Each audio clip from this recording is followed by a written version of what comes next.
नमस्ते दोस्तों, अनुपमा भक्ति चैनल में आज का स्वागत है। आज भागवत गीता का 12वां अध्याय स्टार्ट होने जा रहा है। 12वां अध्याय यानी भक्ति योग। अर्जुन उवाच एवं सतसति युक्ताम ये भक्त स्तंभाम पर्युपासते ये चाप्यक्षर मम व्यक्तम तेषाम के योग वित्तमाह।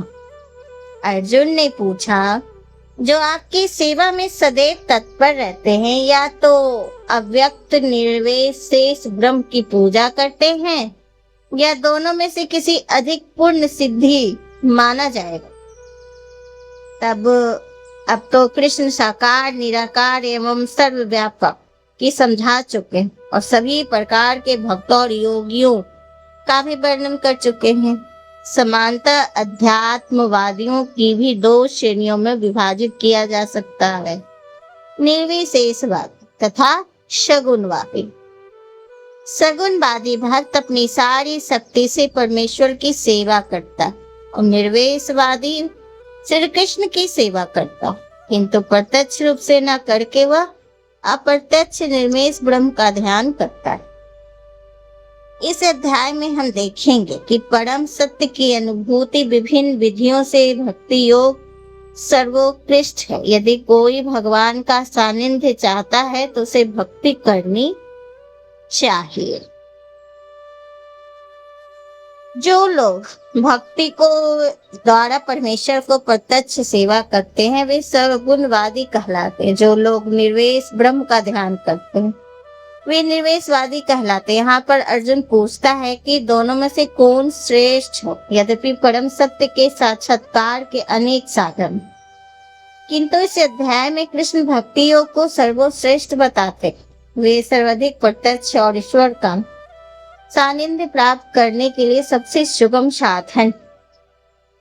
भगवत गीता के 2वें अध्याय में भगवान ने बताया है कि जीव भौतिक शरीर नहीं, वह आध्यात्मिक स्फुलिंग परम सत्य परम पूर्ण है।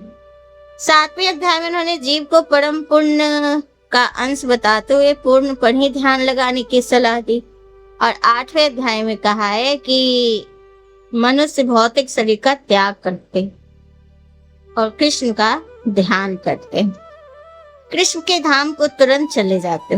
वही नहीं, 6ठे अध्याय के अंत में भगवान स्पष्ट कहते हैं कि योगियों में से जो भी अपने अंतकरण में निरंतर कृष्ण का चिंतन करता है वही परम सिद्ध माना जाता है। इस प्रकार प्रत्येक अध्याय का यही निष्कर्ष है कि मनुष्य को कृष्ण के सगुण रूप से प्रति अनुरूप होना चाहिए, क्योंकि वही चरम आत्म साक्षात्कार। इतने पर भी ऐसे लोग हैं जो कृष्ण के साकार रूप के प्रति अनुरुक्त नहीं होते, वे दृढ़ता पूर्वक विलग रहते हैं। यहाँ तक कि भागवत गीता को टीका करते हुए भी आलोचना करते हुए लोगों को कृष्ण से हटाना चाहते हैं। उनकी सारी भक्ति निर्विशेष ब्रह्म ज्योति की ओर होते। यह सत्य कि उस निराकार रूप को ही ध्यान करना श्रेष्ठ मानते जो इंद्रियों की पहुंच से परे तथा अप्रकट। इस तरह सचमुच में आध्यात्मिक वादियों के 2 श्रेणियां हैं। अब अर्जुन वही निश्चित कर लेना चाहता है कि कौन सी विधि सुगम, इन दोनों श्रेणियों में से कौन सर्वाधिक पूर्ण है। दूसरे शब्दों में अपनी स्थिति स्पष्ट कर लेना चाहता है कि कृष्ण के सगुण रूप से प्रति अनुरुक्त हो या निराकार ब्रह्म के प्रति आसक्त हो, ये जान लेना चाहता है अर्जुन। मयावेश्य मनो ये मानित्य युक्ता उपासते श्रद्धा परमे पेतास्ते पे युक्ता माम मता। श्री भगवान ने कहा, जो लोग अपने मन को मेरे साकार रूप में एकाग्र करते हैं, अत्यंत श्रद्धा पूर्वक मेरी पूजा करने में सदैव लगे रहते हैं, वो मेरे द्वारा परम सिद्ध माने जाते हैं। अर्जुन के प्रश्न का उत्तर देते हुए कृष्ण स्पष्ट कहते हैं कि जो व्यक्ति उनके साकार रूप में अपने मन को एकाग्र करता है और जो अत्यंत श्रद्धा निष्ठा पूर्वक उनको पूजता है, वो योग में परम सिद्ध मानना चाहिए। जो इस प्रकार कृष्ण भावना भावित होता है उसके लिए कोई भी भौतिक कार्यकलाप नहीं रह जाता, क्योंकि हर कार्य कृष्ण के लिए होता है। वह शुद्ध भक्त निरंतर कार्यरत रहता है, कभी कीर्तन करता है, कभी श्रवण करता है, कभी विषय या कोई पुस्तक पढ़ता है, या कभी कभी प्रसाद तैयार करता है, बाजार से कृष्ण के लिए कुछ मोल लाता है, या कभी मंदिर झाड़ता है, गुहारता है, तो कभी बर्तन धोता है। वह जो कुछ भी करता है कृष्ण संबंधी कार्यों के अतिरिक्त अन्य किसी कार्य में एक क्षण भी नहीं गवाता। ऐसा कार्य पूर्ण समाधि कहलाता है, यानी हर वक्त हर समय वो खाली बैठे या सोते हुए, जब भी वो जागृत अवस्था में रहता है, वो कृष्ण का नाम जपते रहता है। ऐसे को भगवान अपना मानते हैं। ये तच्छर्मणि निर्देश व्यक्तम पर्युपासते सर्वत्र गमि चिंत्यम च कुष्ठ कुटस्थमंचलम ध्रुवम सानिध्य परम निंद्रयाग्राम सवग्रत समुद्ध ते पाप वांति मावेव सर्वभूत ही ते रथ।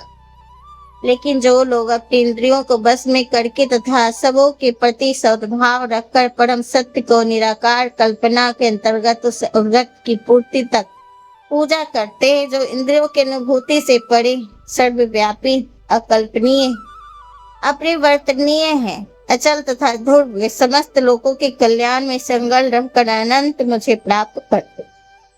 और जो लोग भगवान कृष्ण की प्रत्यक्ष पूजा न करते, अप्रत्यक्ष विधि से उसी उद्देश्य को प्राप्त करने का प्रयत्न करते जो अनंत श्री कृष्ण को प्राप्त होते, अनेक जन्मों के बाद बुद्धिमान व्यक्ति वासुदेव को ही सब कुछ जानते हुए मेरी शरण में आता है।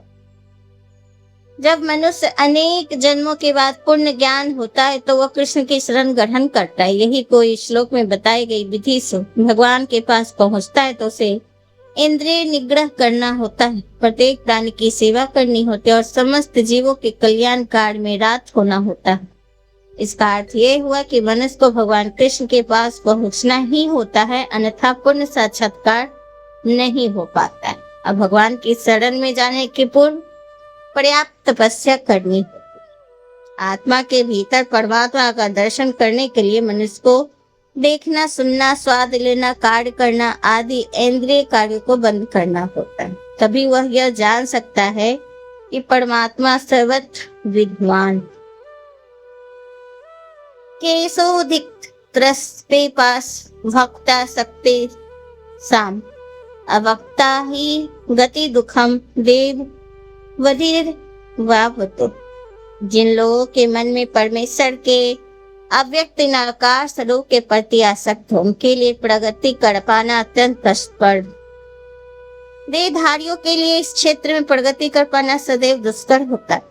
अध्यात्मवादियों का समूह जो परमेश्वर के चिंतीय अव्यक्त निराकार स्वरूप के पद का अनुसरण करता है ज्ञान योगी कहलाता है। और जो व्यक्ति भगवान को भक्ति में रत रहकर पूर्ण कृष्ण भावना अमृत में रहते हुए भक्ति योगी कहलाते। यहीं पर ज्ञान योग तथा भक्ति योग में निश्चित अंतर बताया गया। ज्ञान योग का पथ यद्यपि मनुष्य को उसी लक्ष्य तक पहुंचाता है, किंतु ये अत्यंत कष्टदायक, जबकि भक्ति का योग भगवान के प्रत्यक्ष सेवा करने के कारण सुनना है और देहधारी के लिए स्वाभाविक भी है। जीव अनादि कार्य से देहधारी के सैद्धांतिक रूप में उसके लिए समझ पाना अत्यंत कठिन। वह शरीर नहीं, अतः भक्ति योगी कृष्ण के विग्रह पूज्य मानता है, क्योंकि उसके मन में कोई न कोई शारीरिक बोध रहता है जिसे इस रूप में प्रवृत्त किया जा सकता है। निसंदेह मंदिर में परमेश्वर के स्वरूप की पूजा मूर्ति पूजा नहीं। वैदिक साहित्य में साक्ष्य मिलता है कि पूजा सगुण तथा निर्गुण हो सकती। मंदिर में विग्रह पूजा सगुण पूजा है, क्योंकि भगवान के भौतिक गुणों के द्वारा प्रदर्शन किया जाता है। लेकिन भगवान के स्वरूप को चाहे किसी चीज से बना, भौतिक गुणों द्वारा क्यों न हो, अभिव्यक्त किया जाए, वह वास्तव में भौतिक नहीं होता, परमेश्वर की परम प्रकृति। यहाँ पे एक और मोटा उदाहरण दिया जा सकता है कि सड़कों के किनारे पत्रे पेटिकाएं होती है, जिनमें यदि हम अपने पत्र डालते तो वे बिना किसी कठिनाई के अपने गंतव्य स्थान पर पहुंच जाते हैं। लेकिन यदि कोई ऐसा पुरानी पेटिका या उसकी अनुकृति कहीं दिखे जो डाकघर द्वारा स्वीकृत ना हो, तो उसे वही कार्य नहीं हो सकेगा। इसी प्रकार ईश्वर ने विग्रह रूप में, जिसे अचा विग्रह कहते हैं, अपना प्रमाणिक वैध स्वरूप बना रखा। यह अचा विग्रह परमेश्वर का अवतार होता है। ईश्वर इसी स्वरूप के माध्यम से सेवा स्वीकार करते हैं। भगवान सर्वशक्तिमान, अतः वे अचा विग्रह रूपी अपने अवतार से भक्ति सेवा स्वीकार कर सकते हैं। जीव शाश्वत रूप से व्यष्टि आत्मा है। यदि वह आध्यात्मिक पूर्ण में तदाकार होना चाहिए तो वह अपनी मूल प्रकृति के शाश्वत तथा श्रेय पक्षों का साक्षात्कार तो कर सकता है, लेकिन आनंद में अंश की प्राप्ति नहीं होगा।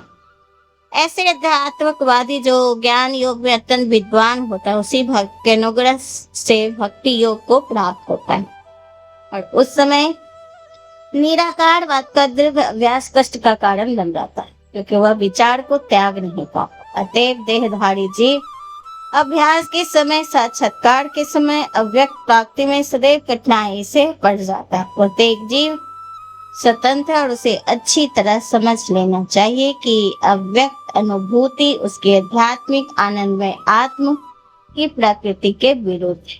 मनुष्य को चाहिए कि इस विधि को न अपना। प्रत्येक जीव के लिए कृष्ण चेतना विधि श्रेष्ठ मार्ग। ये तो सर्वाणि कर्माणि मयि सन्यस्य मनस परा अनन्य योगेन मा ध्यायन्त उपासते तेषामहं समूर्धता मृत्यु संसार सागरा भवानी च चिरात् पार्थ मया वेस्त चेतसा।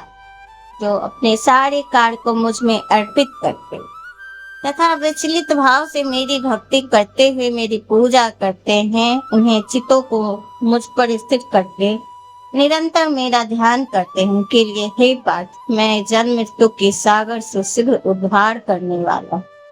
यहाँ पर स्पष्ट कहा गया कि भक्तजन अत्यंत भाग्यशाली, भगवान उस भक्त सागर से तुरंत ही उद्धार कर देते हैं। शुद्ध मुक्ति करने पर मनुष्य को उसकी अनुभूति होने लगती और ईश्वर महान, जीव आत्मा उनके अधीन।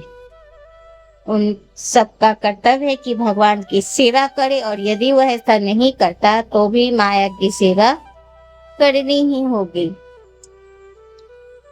जैसे कि पहले भी कहा जा चुका है, भक्ति से परमेश्वर को जाना जा सकता है। अतः मनुष्य को चाहिए कि पूर्ण रूप से भक्त बने। भगवान को प्राप्त करने के लिए अपने मन में कृष्ण के पुण्यता एकाग्र करो और कृष्ण के लिए कर्म करे, चाहे तो जो भी कर्म करे, लेकिन वो कर्म केवल कृष्ण के लिए होना चाहिए। भक्ति यही आदर्श भगवान को प्रसन्न करने के लिए अतिरिक्त और कुछ भी नहीं चाहता। उसके जीवन के उद्देश्य कृष्ण को प्रसन्न करना होता है और कृष्ण की दृष्टि के लिए सब कुछ उत्सर्ग कर सकता। जिस प्रकार अर्जुन ने कुरुक्षेत्र में युद्ध किया था, वो विधि अत्यंत सरल। मनुष्य अपने कार्य में लगा रहकर हरे कृष्ण महामंत्र का कीर्तन कर सकता है। ऐसे दिव्य कीर्तन से भक्त भगवान के प्रति आकर्षित होता है। यहाँ भगवान वचन देते हैं कि ऐसे शुद्ध भक्त तुरंत ही भवसागर को उद्धार कर देंगे। तात्पर्य कि वैकुंठ लोक में आत्मा को ले जाने के लिए भक्त को अष्टांग योग साधने की आवश्यकता नहीं। इसका भार भगवान स्वयं अपने ऊपर लेते हुए यहाँ स्पष्ट करें कि स्वयं ही उद्धार बनते। बालक अपने माता पिता द्वारा अपनी आप रक्षित होता रहता है, जिससे उसकी स्थिति सुरक्षित रहती। इसी प्रकार भक्त को योगाभ्यास द्वारा अन्य लोगों को जाने के लिए प्रयत्न करने की आवश्यकता नहीं होती है, फिर तो भगवान अपने अनुग्रह बस स्वयं ही अपने पक्षी वाहन गरुड़ पर सवार होकर तुरंत आते हैं और भक्त को भव सागर से उबार लेते हैं। कोई कितना ही कुशल तैराक क्यों ना और कितना ही प्रयत्न क्यों ना करे, किंतु समुद्र में गिर जाने पर वह अपने को नहीं बचा सकता, किंतु यदि कोई आकर उसे जल से बाहर निकाल ले वह आसानी से बच जाता है। इसी प्रकार भगवान भक्त को इसी भव सागर से निकाल लेते हैं। मनुष्य को केवल कृष्ण भावनामृत की सुगम विधि का अभ्यास करना होता है और अपने आप को अनन्य भक्ति में प्रवृत्त करना होता है। किसी भी बुद्धिमान व्यक्ति को चाहिए कि वह अन्य समस्त मार्गों की अपेक्षा भक्ति योग को चुने। नारायणीयम में इसकी पुष्टि इस प्रकार हुई है, या वे साधन संपत्ति पुरुषार्थ चतुष्टय तया विना तदा पुनोति नरो नारायणम श्रया। इस श्लोक का भावार्थ यह है कि मनुष्य को चाहिए कि वह न तो सकाम कर्म की विभिन्न विधियों में उलझे, न ही कोरे चिंतन से ज्ञान का शोषण कर। जो परम भगवान की भक्ति में लीन है वह इस समस्त लक्ष्यों को प्राप्त करता है। जो अन्य योग विधियों, चिंतन, अनुष्ठानों, यज्ञों, दान पुण्य आदि प्राप्त होने वाले भक्ति को और विशेष वरदान केवल कृष्ण के पवित्र नाम लेने से। आत्म साक्षात्कार को अन्य समस्त विधियों को त्याग कर केवल कृष्ण भावनामृत भक्ति में संपन्न करनी चाहिए। इससे जीवन की चरम सिद्धि प्राप्त हो जा सकती है। अपने गत जीवन के पाप कर्मों को विचार करने की आवश्यकता रह जाती, क्योंकि उसका उत्तरदायित्व भगवान अपने ऊपर लेते। कृष्ण को व्यर्थ ही आध्यात्मिक अनुभूति में अपने उद्धार का प्रयत्न नहीं करना चाहिए। प्रत्येक व्यक्ति को चाहिए कि परम शक्तिमान ईश्वर कृष्ण की शरण ग्रहण करे, वही जीवन की सर्वोच्च सिद्धि। नमस्कार। आपको मेरी वीडियो पसंद आती तो प्लीज हमें सब्सक्राइब करें, लाइक करें, कमेंट करें और मेरी वीडियो को शेयर करें। नमस्कार।